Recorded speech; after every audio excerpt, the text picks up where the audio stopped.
नमस्कार बंधुरा सकलके स्वागत जानाচ্ছি। आशा करছি সবাই ভালো আছেন।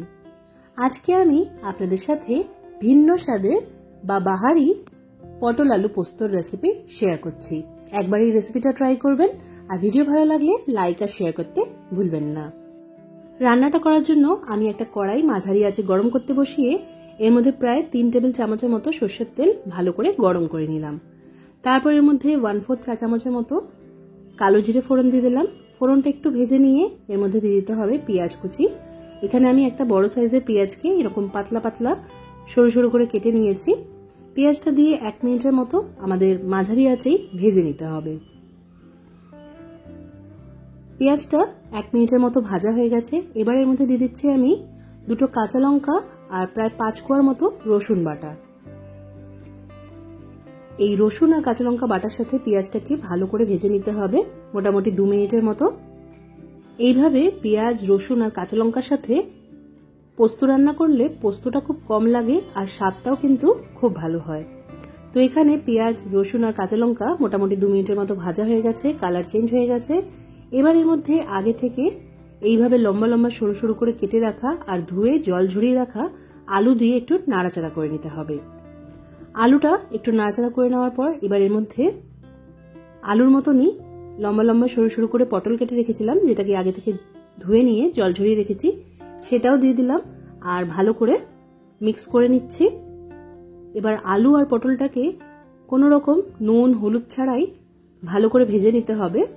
তাড়াতাড়ি ভেজে নেওয়ার জন্য আমি এটাকে ঢাকা দিয়ে 3 মিনিটের মতো আঁচ কমিয়ে রেখে ভেজে নিলাম। মাঝে একবার নাড়াচাড়া করে দিয়েছিলাম। এখানে আলু আর পটলটা মোটামুটি ভাজা হয়ে গেছে। এবার এর মধ্যে দিয়ে দেব আমি স্বাদ অনুসারে নুন। তো এখানে আমি 1 চা চামচ নুন দিয়েছি। কালারের জন্য এর মধ্যে একটু হলুদ গুঁড়ো দিলাম। অনেকেই এই পটল পোস্ততে হলুদ দিতে পছন্দ করেন না, তবে একবার এইভাবে করে দেখবেন, খেতে খুবই ভালো লাগে।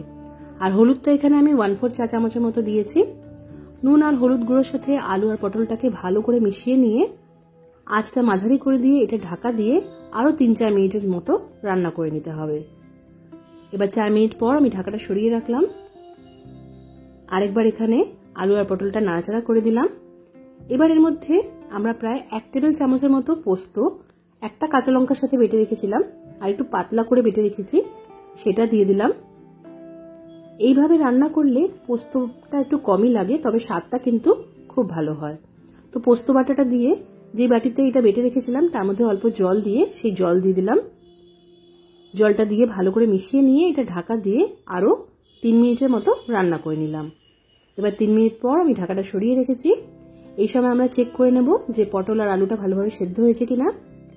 আলু আর পটল দুটোই ভালোভাবে সেদ্ধ হয়ে গেলে এর মধ্যে অল্প একটু চিনি দিয়ে মিশিয়ে নিয়ে আর 1 মিনিট একদম কমানো আঁচে রান্না করে আঁচটা বন্ধ করে দিতে হবে। আর যারা চিনি পছন্দ করেন না, চিনিটা বাদ দিয়েই করতে পারেন। তো এইভাবে তৈরি হয়ে গেল আমাদের সুস্বাদু ভিন্ন স্বাদের পটল আলু পোস্ত। অবশ্যই রেসিপিটা ট্রাই করবেন, কমেন্ট করে জানাতে ভুলবেন না যে কেমন লাগলো। আজকের মতো এখানেই শেষ করলাম। সবাই খুব ভালো থাকবেন আর সবাইকে খুব ভালো রাখবেন। ধন্যবাদ।